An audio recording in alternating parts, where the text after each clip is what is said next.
Hey everyone, just got this new Amcrest camera here. It's one of those outdoor PoE security cameras. I think it'll fit in nicely with the rest of the IP cameras I have at my house. Just doing the unboxing. This is the quick start guide. This is the wall mounting kit. You just stick this on the wall and you drill holes here. And then what you can do is put the adapter ring here and drill it in with the included screws right here. Since this is one of the outdoor rated cameras, it includes an Ethernet waterproof connector. First you have the join our community, firmware updates, warranty information. Then we get to the camera itself.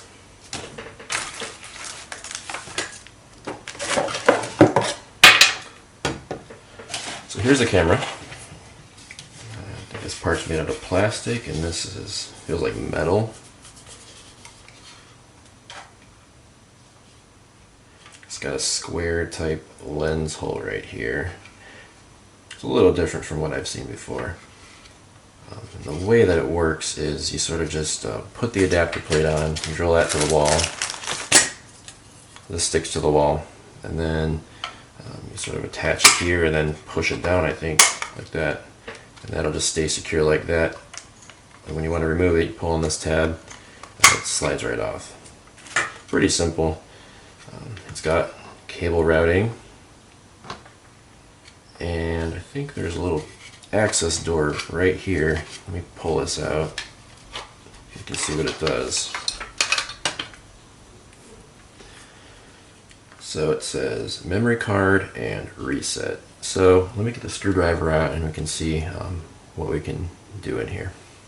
Okay, just got the screws taken out. There's just two Phillips head screws right here, and this door pops off. The nice thing about these screws is they don't come out. So you're not going to be losing screws if you're working up real high, like on a lift. If in case you drop one of these, you're going to be able to find it because it's just this giant piece right here and not just a little screw. So inside here we have a micro SD slot for recording and a reset button. Okay, now that we put the door back on, we can just put it back together.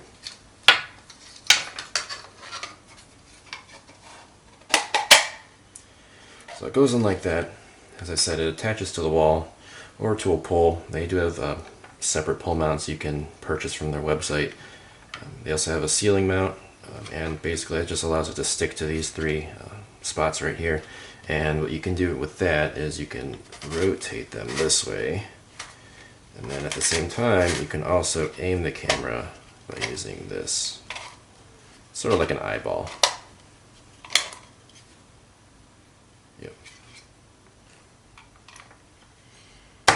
Okay, so there's two connectors that come off of this. One is the DC jack.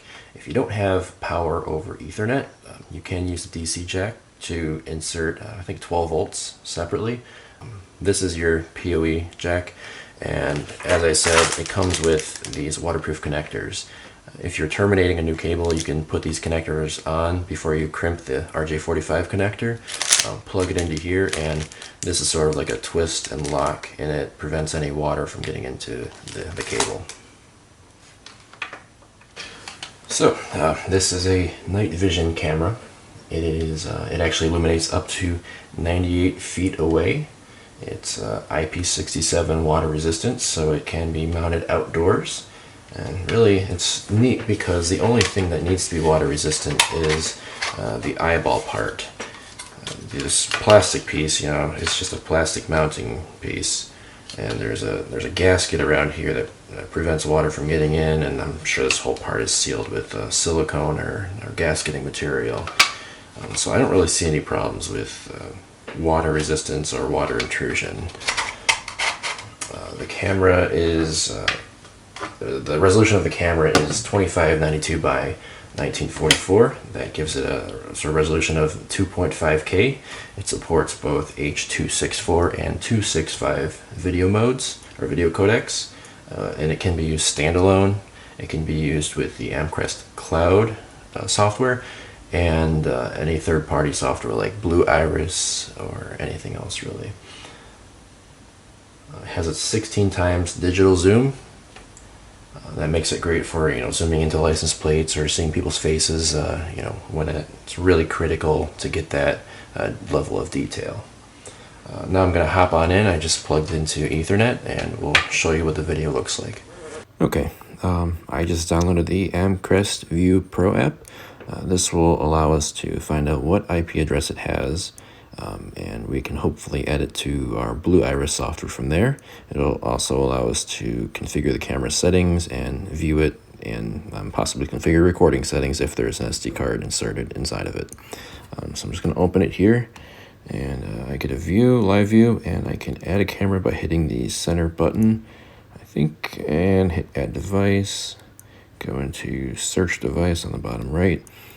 I plugged it into my home network, so it should show up as one of my cameras in this list here.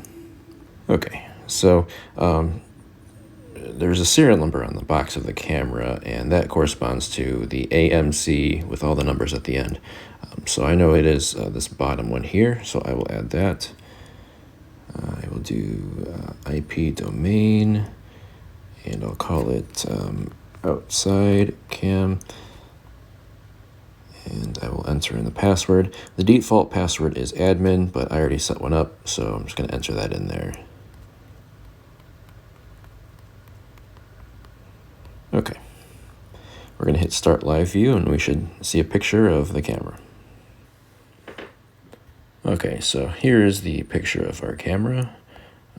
We can zoom in and look around, and the quality looks pretty good actually. It's about 4:58 p.m. in the afternoon right now, and this is my street, and yeah, get pretty good levels of detail, especially for it being such a wide angle camera. I installed it on a 90 degree angle on the corner of my house, so as you can see on the left and the right, we do get a view of the side of my house. So the viewing angle is pretty wide. As you can see down here at the bottom, we can configure all sorts of settings. And I won't go into detail about this. There's actually a guide when you open the app up. It asks you, and it shows you around the whole app before you actually go in and add a camera. But now that we know what IP address this camera has, we can go into my computer and actually pull it up on our web browser and configure it that way and add it to our third-party Blue Iris software. Okay, so I pulled up a web browser of the IP address. I have my username filled in here, and I'll just put in my password. Here we go. Okay. So this is the current view of the camera. It has two streams. As you can see on the top left, there's a main stream and a substream.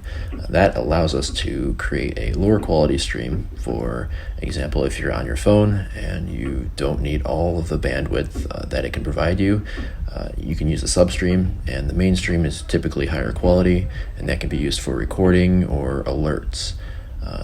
This is pretty typical of security cameras, as you can see.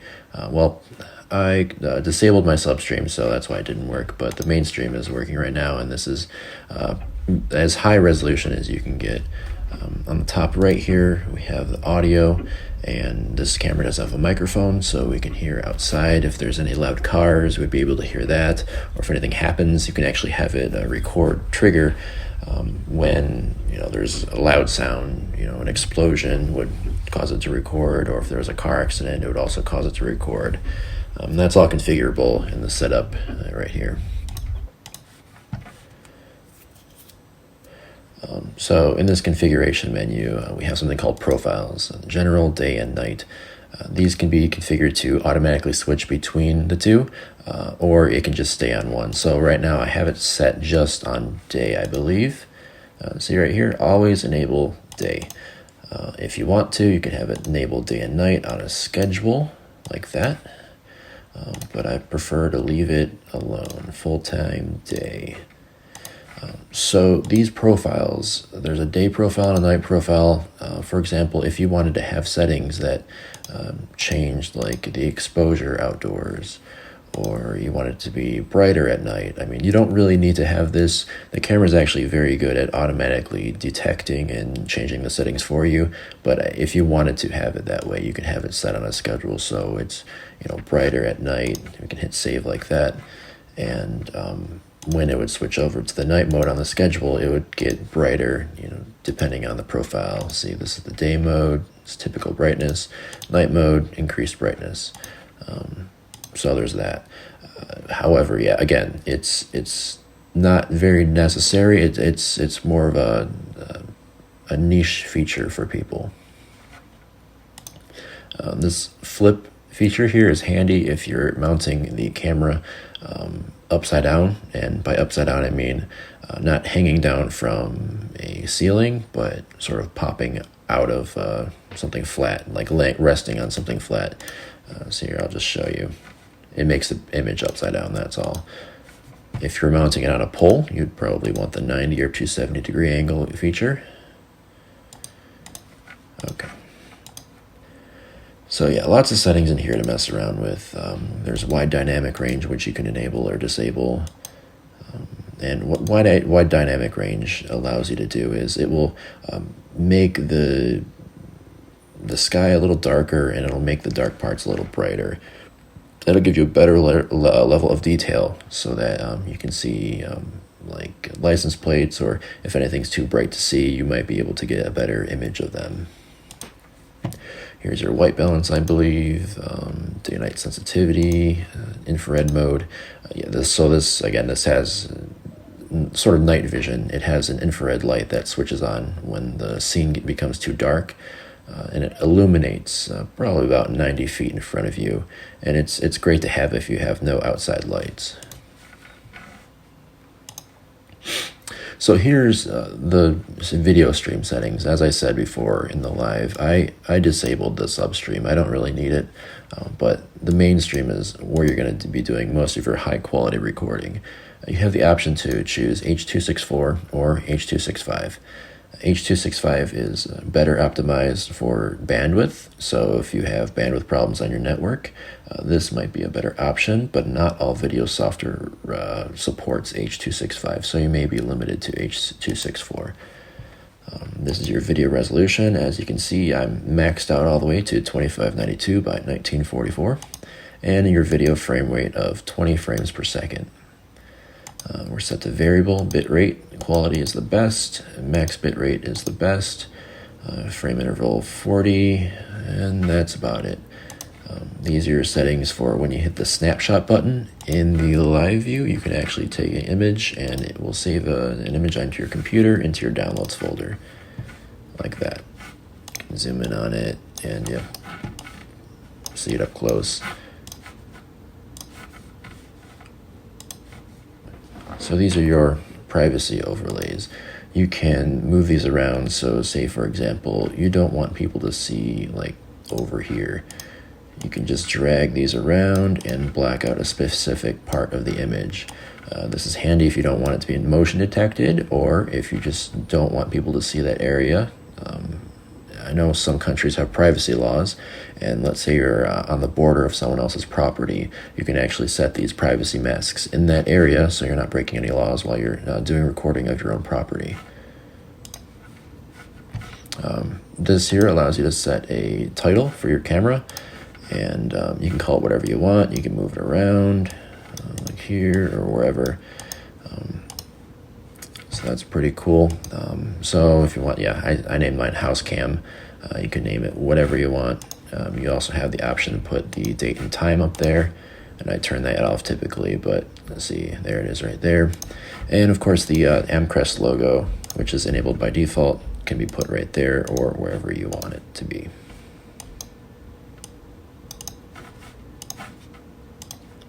I'll just go ahead and turn these off.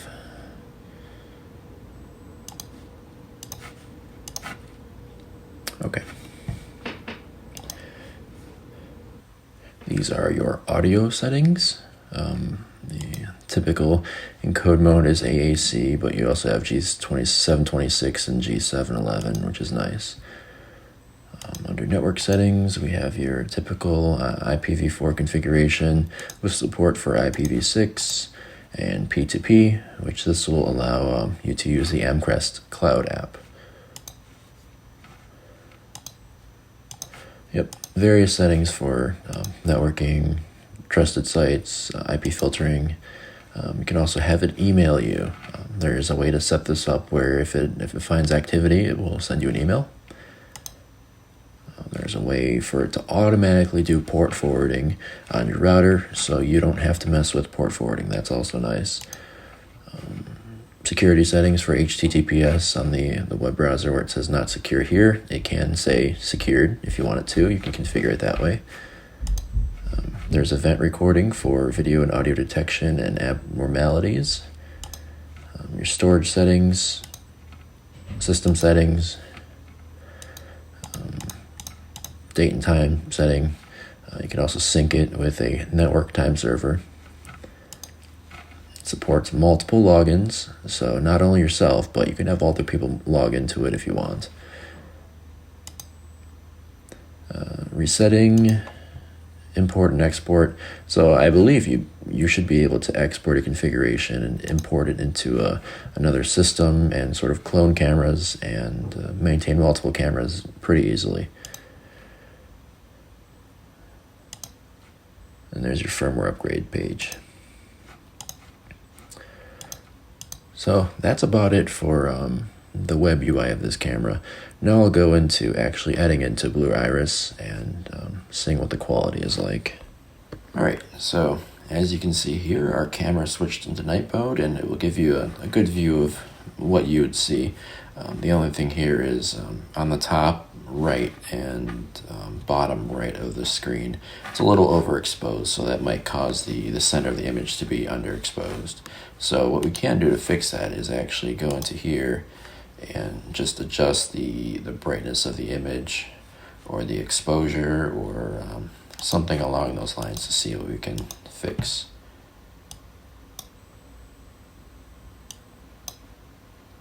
Yeah, like we can adjust the brightness of the infrared LEDs, and this is what it looks like, you know, without any. This is I'd say almost pitch black, and that's pretty good for this type of camera and its price range. Yeah, I'm pretty happy with the settings we have here. I'm going to go ahead and add it into our Blue Iris software. I'm going to copy the IP address of the camera here and load up the Blue Iris software where I can paste it in where I add a new camera in at. I put in my username of admin and my password. Okay, now I hit the find/inspect button, and it will automatically try to figure out what kind of a camera it is. And since it knows it's a generic OnVIF camera, it will use those settings and use hopefully the best quality and best frame rate.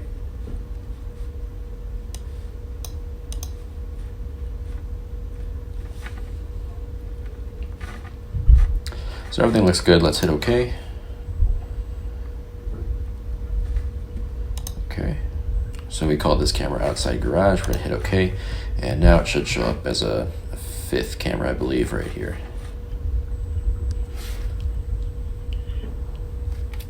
Alright, so there it is. Now we can load up the web interface for our Blue Iris software. And there it is.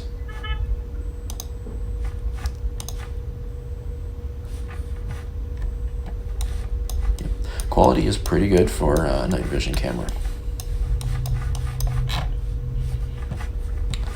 And if we actually go in and turn the night vision off, it is actually somewhat better in some respects. The sensor of this camera seems fairly sensitive.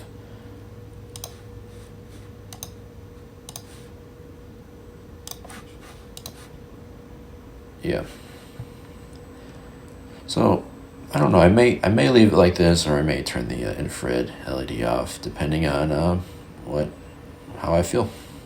So that's it. I mean, if you guys have any questions, go ahead and feel free to leave a comment in the video description. and I'll try to get back to you. Links to buy this camera will be in the description. Thanks again for watching.